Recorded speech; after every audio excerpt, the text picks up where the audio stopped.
Iniulat ng Department of Health o DOH na natuklasan na sa bansa ang unang 18 kaso ng Omicron subvariant ng COVID-19 na JN.1.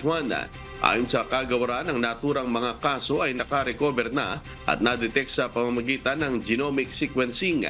Binigyang din naman ng ahensya na wala pang malaking pagtaas sa bilang nito at wala pang ebidensyang nagpapakita na mas mabilis kumalat ang nasabing Omicron subvariant kung ito man ay nagiging mas mapanganib o nakamamatay.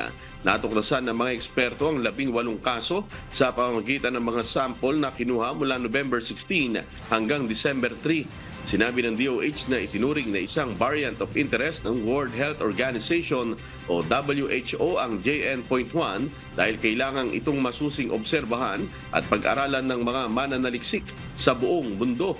Pinala naman ng kagawaran ng publiko na gumamit o magsuot ng face mask, paigtingin ang proteksyon gaya ng pagbabakuna at pag-iwas sa matataong lugar o may di magandang airflow o ventilasyon lalo na ngayong holiday season.